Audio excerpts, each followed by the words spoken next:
Olá, pessoas maravilhosas do meu Brasil. Vamos lá então para uma aulinha rápida sobre coordenadas geográficas, junto, né, com a aula de orientação, formam aí uma parte importante da cartografia, tá bom? Pessoal, coordenadas geográficas, primeiro, o que elas são? São um sistema, uma grade, uma rede compostas por latitudes e longitudes. Mas que nomes chatos. Pois é, pessoal. Lembra assim, ó. Lembra disso aqui? Quem é lá do tempo da lista telefônica, páginas amarelas, tal? Não que eu nos meus 18 anos tenha passado por isso, mas eu já, né? Vamos mudar de assunto.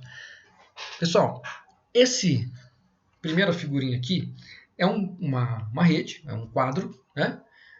Dividido em linhas e colunas. As linhas são os números, ó, linha 1, linha 2, linha 3, linha 4, linha 5 até linha 8. As colunas, coluna A, B, C, D, E, F, G, H. Tá? Quando você quer indicar um ponto, eu quero o ponto 1B. Só pode ser esse daqui. Ó. Não tem outro ponto para ser o 1B. O que tu fez? Uma linha, uma coluna. Onde elas se cruzaram, deu o teu ponto. Isso é coordenada geográfica. Tá? As coordenadas geográficas elas foram criadas para facilitar a localização no espaço no nosso planeta. Era muito difícil você falar, onde é que é o Brasil?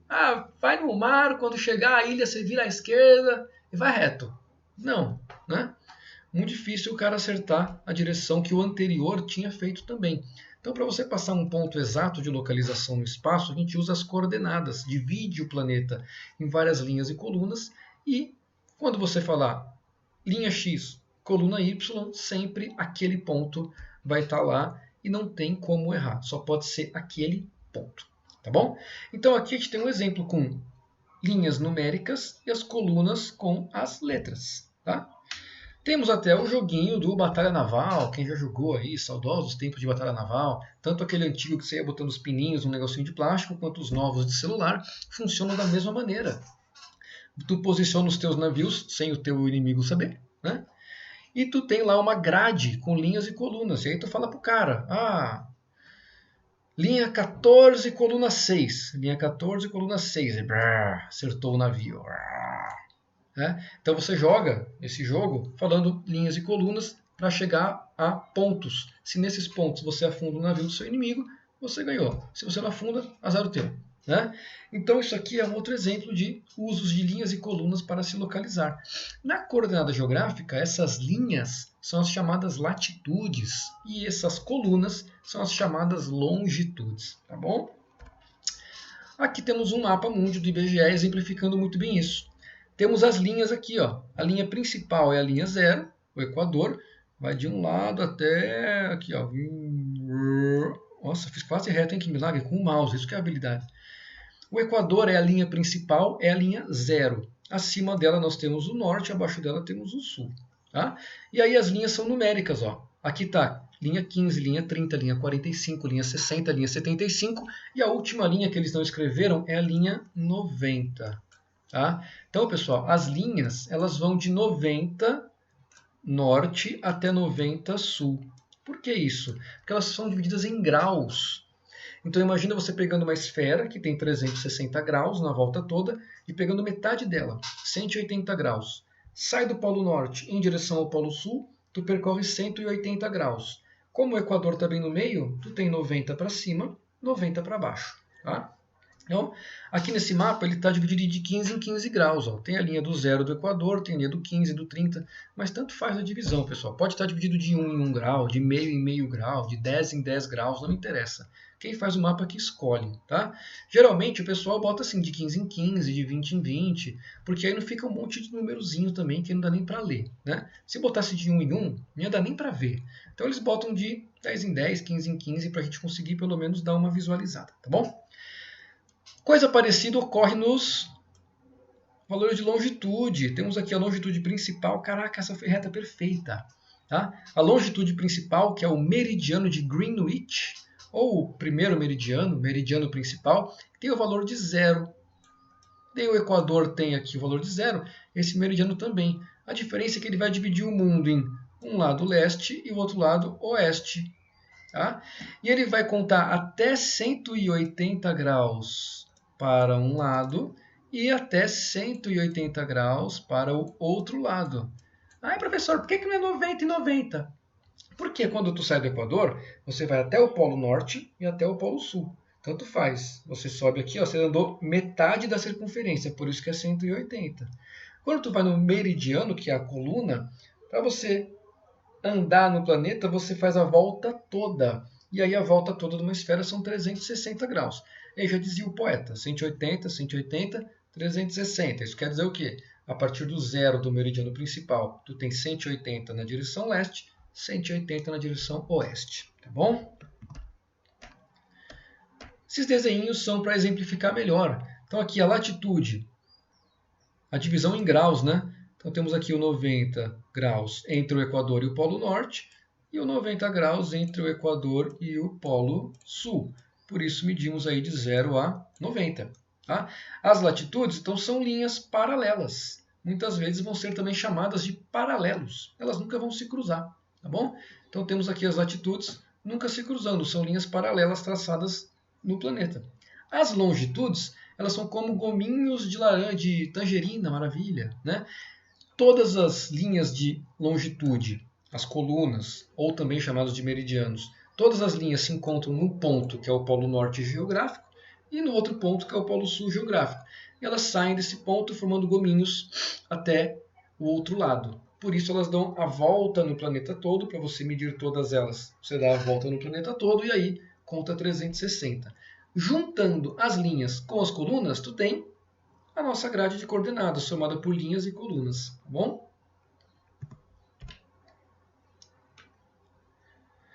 Então, vamos lá. Coordenadas geográficas, definição. O que elas são, afinal?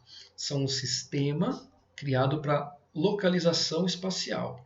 Esse sistema ele é composto por linhas e colunas. Gera uma grade, né? Uma grade no nosso planeta, uma grade imaginária. Essas linhas são as latitudes, que estamos aqui com elas. Essas linhas são as latitudes, também chamadas de paralelos. Tá? São as linhas que vão de norte a sul do planeta, variando de 0 grau no Equador até 90 norte ou até o 90 sul. Tudo bem? E as colunas são as longitudes. As longitudes, também conhecidas como meridianos, são as colunas que dão a volta no planeta todo. Elas se juntam no Polo Norte geográfico e no Polo Sul geográfico, abrindo para o meio do Equador como se fossem gominhos de tangerina, tá bom?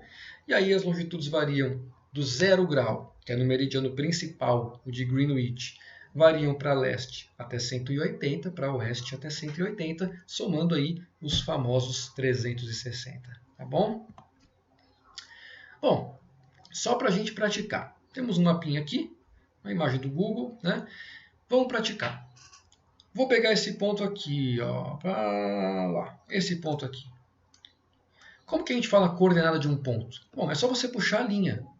45, essa aqui é a linha do 45, essa aqui é a linha do 60. Legal.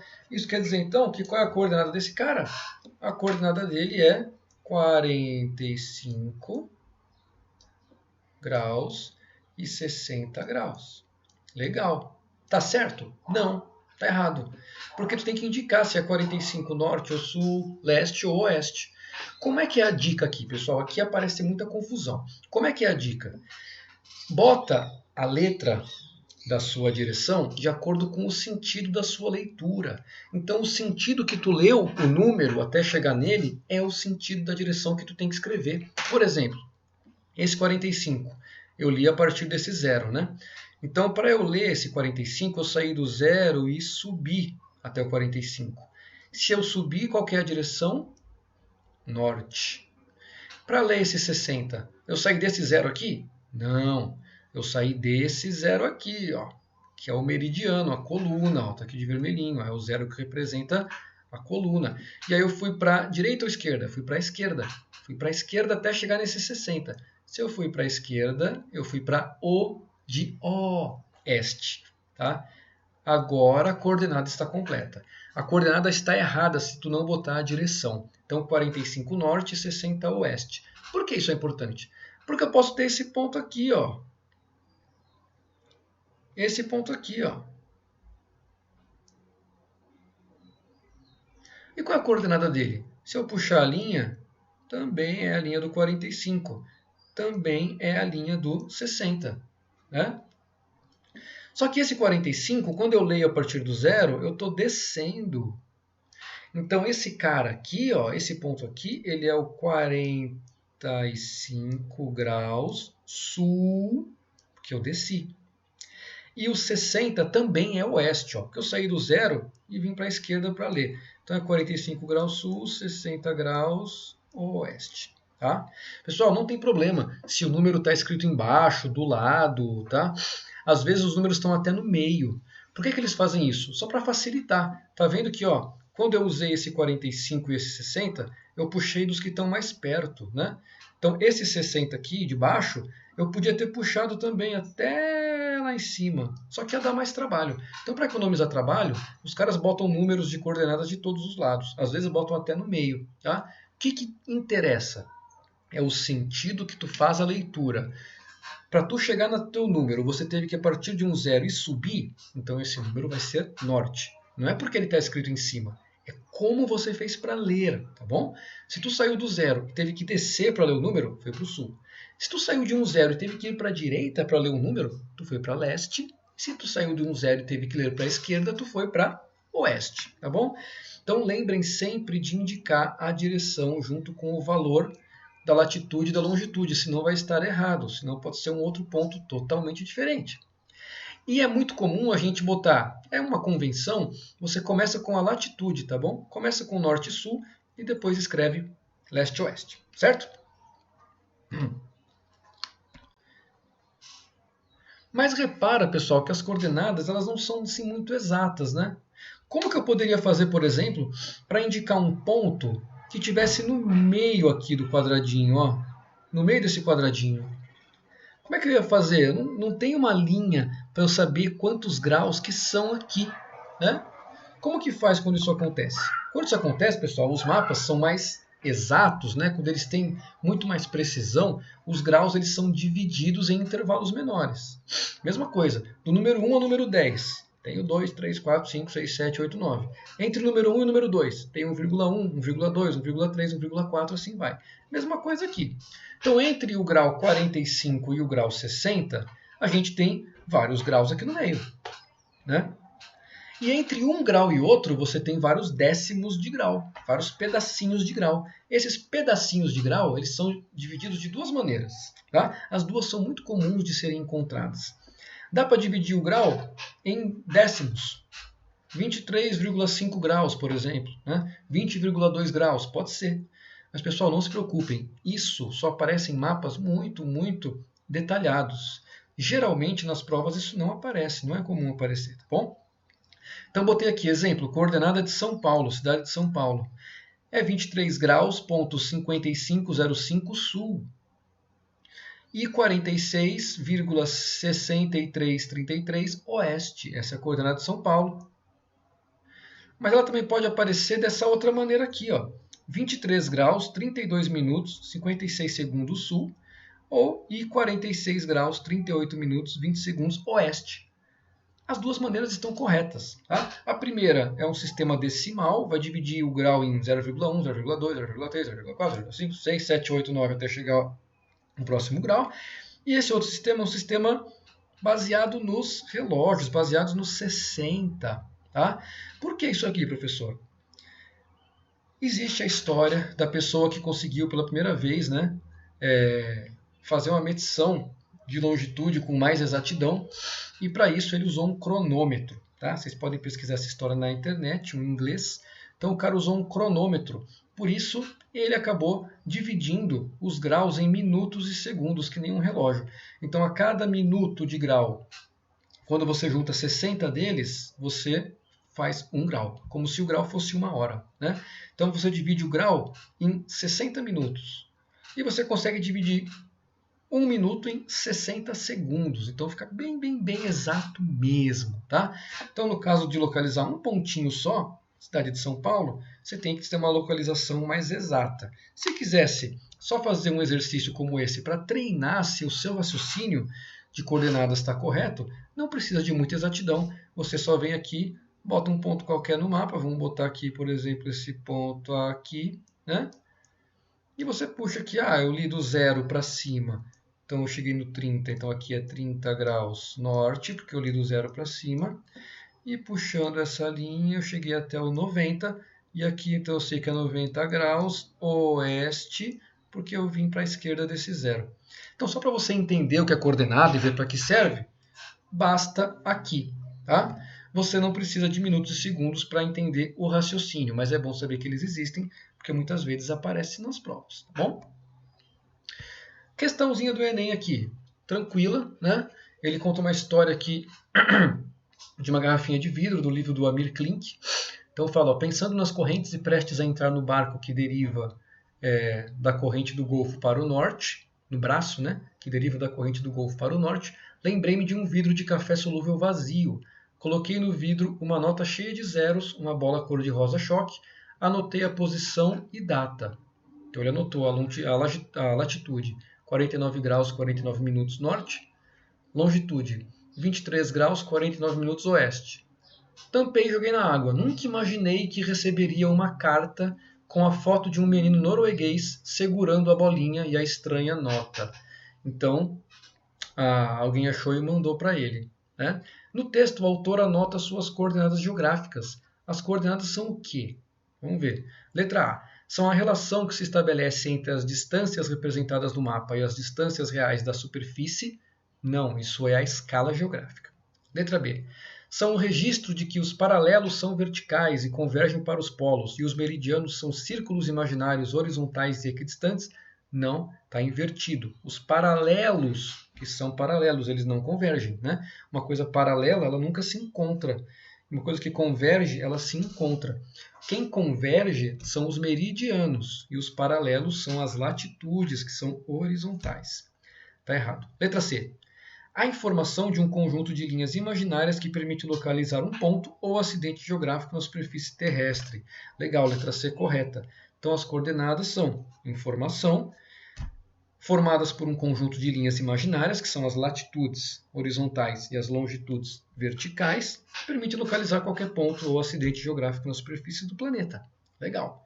Só continuando aqui, letra D. A latitude como distância em graus entre um ponto e o meridiano de Greenwich, e a longitude como distância em graus entre um ponto e o Equador. Está invertido. A latitude, que é do Equador, e a longitude, que é do Greenwich, o meridiano. Está errado, então. Letra E. A forma de projeção cartográfica usada para a navegação, onde os meridianos e paralelos distorcem a superfície do planeta. As projeções cartográficas são outra coisa da cartografia, não são as coordenadas, tá certo? Então, a letra C é a melhor. E como fazemos para ver altitudes, pessoal? Porque coordenadas, elas são planas. Você vê uma linha, uma coluna. Ali não tem a altitude. Então a altitude ela é vista por curvas de nível. E aí temos um exemplo na figurinha abaixo. O que são as curvas de nível? São essas linhazinhas aqui, ó, que a gente traça no relevo. Então imagina que cada linha dessa ela representa uma altitude nesse relevo, né? Pode ser aqui a altitude de 10, 20, 30, 40, 50. Então cada linha é uma altitude. Então a gente faz várias linhas no relevo. E quando tu vira o mapa e olha o relevo de cima, essas linhas elas parecem com polígonos, né? Como se fossem círculos fechados. Tá? Por que isso? Porque a linha dá a volta na montanha toda. Aí quando você vira de cima, você vê essa voltinha completa. Vamos tentar entender melhor aqui nessa outra figura. Olha só. Então aqui ó, a gente tem as linhas no lado do morro, né? Mas repara que ela dá a volta inteira no morro. Ó. Então essa linha inteira ao redor do morro representa, por exemplo, a altitude de 40 metros. A outra de 50 metros, a outra de 30, a outra de 20. Tu que vai fazer o mapa, tu pode botar quantas linhas tu quiser. Pode botar de metro em metro, de 100 em 100 metros, tu que escolhe. Quem faz o mapa é o dono do mapa. Tá? Então repara que a linha dá a volta na montanha toda, ou no morro todo. Quando tu vê isso de cima, você vê um monte de polígonos um dentro do outro, tá bom? Mais imagens aqui, ó. Olha essa imagem aqui. As curvas de nível são muito usadas para várias coisas, tá? A gente vê até elas nas estradas. Aqueles degraus, aqueles terraços que o pessoal faz, eles fazem obedecendo as linhas de nível, as curvas de nível. Nesse caso da foto para agricultura. Então olha aqui, ó, cada curva de nível ela é feita e é legal aqui ver a do mais do topo, que ela dá a volta todinha, ó. Você vê o topo né? Mas todas essas que a gente não consegue ver a continuação, ela continua para o outro lado também. Então, em mapas muito detalhados, tá? Você vai conseguir ver a latitude, a longitude e a altitude. Mas a altitude só aparece nos mapas muito detalhados, tá bom? Vamos ver uma questãozinha de exemplo sobre as curvas de nível. Então tem aqui Unifenas, tá? A universidade lá em Alfenas, não é a Universidade Federal, é uma universidade particular que existe lá. Vamos ver. Analise o perfil esquemático da carta de curvas de nível representada na imagem e considere as afirmativas abaixo. Tem que escolher as corretas, tá bom? Então aqui a gente tem umas curvas de nível com seus valores, ó, 0, 20, 40, 60, 80, 100 e 120. Então essa é a elevação. Cada númerozinho representa o quanto alto está cada curva de nível. E tem uma linha aqui, ó, AB, passando por esse relevo. Vamos ver então. Afirmativa 1. As curvas de nível ou isoípsias, nossa pessoal, essa palavra nunca aparece, tá? Mas iso tem a ver com igual e ípsias tem a ver com ipsometria, que vai ter relação com a altitude. Mas as curvas de nível ou isoípsias são linhas que unem os pontos de relevo que possuem as mesmas altitudes, facilitando a análise da organização da rede da drenagem, que são os rios. Dá para analisar diferentes declividades, entre outros aspectos do espaço geográfico, realmente. Então, com as linhas, você consegue analisar rios, consegue analisar declividade. A gente vai ver isso em listas de exercícios mais para frente, tá bom? 2. Verifica-se que, ao longo do traçado AB, a curva de 120 metros representa o ponto mais elevado do relevo. Vamos ver. Ao longo do AB, o AB cruza de 120, a curva de 120 é essa aqui, ó. A linha do AB cruza essa curva? A linha do AB não cruza o 120. No máximo passa pela curva do 100, ó. A curva do 100 vem aqui, ó. Aí ela cruza, a curva do 100 cruza a linha AB. 120 não, né? Então está errada a número 2. A 3. As curvas de nível da vertente do lado B apresentam uma topografia mais elevada e mais íngreme do que as curvas do lado A. Vamos ver. As curvas do lado A têm 0, 20, 40, 60, 80, 100, 120. As curvas do lado B tem essa primeira, que a gente sabe que é a do 0, só você prolongar ali ó, e ver o número. A segunda é a 20, terceira 40, 60 e 80. Então aqui a gente vai só até a curva do 80 aqui no lado B, né? Então o lado B não é, vamos botar aqui 80 metros, tá? O lado B não é o mais elevado então, tá? Falso. Outra coisa que ele fala, que o lado B é mais íngreme. Pessoal, como a gente faz para ver a declividade com as curvas? É muito fácil. Quanto mais afastadas são as curvas, ó, menos declividade tem no terreno. E quanto mais juntinhas elas são, ó, que nem aqui, ó, mais declivoso é o terreno. Então, o terreno do lado A ele é mais inclinado do que do lado B. Porque no lado B as curvas estão mais longe uma das outras, tá bom? Número 4. As maiores elevações e declividades localizam-se na porção ocidental da representação. Olha a importância da orientação. Qual que é a parte ocidental? É a parte oeste. Então, se tu dividir isso aqui, aqui é leste, aqui é oeste. Então, na parte oeste, tem as maiores elevações e maiores declividades? Sim, senhor, sim, senhora. Está correto. Por quê? Aqui vai até a elevação de 120, que é maior que do outro lado, que vai até 80, e aqui as curvas são bem próximas, que mostra que o terreno é mais íngreme. Aqui no leste as curvas são mais afastadas, mostra que o terreno é menos íngreme, tá bom? E a número 5, a porção ocidental apresenta uma topografia mais favorável à produção agrícola, quando relacionado ao cultivo de lavouras temporárias. Errado. Pessoal, quando é muito inclinado, a gente viu aí, a porção ocidental é a oeste, ela é mais inclinada. Quanto mais inclinado, pior é para fazer atividades agrícolas. Tu já tentou andar numa pirambeira? É fácil andar numa pirambeira? Não, não é. Né? Porque tu tem que ficar assim, né? E imagina plantar. Então, quanto mais plano, mais fácil para plantar. Quanto mais inclinado, mais difícil. Então, temos aí 1 e 4 corretas. Tá bom, pessoal? Maravilha, então. Isso que eu ia falar para vocês sobre coordenadas. Agora você junta coordenadas com orientação e consegue uma boa noção de cartografia e de como se achar no espaço, tá certo? Ficamos por aqui então. As listas de exercício, já vou botar as correções para vocês também. Canal lá do Minuto Geográfico. Dúvidas, nosso grupo de WhatsApp ou o nosso e-mail ou o nosso Moodle, tá bom? Foi um prazer então. Grande abraço.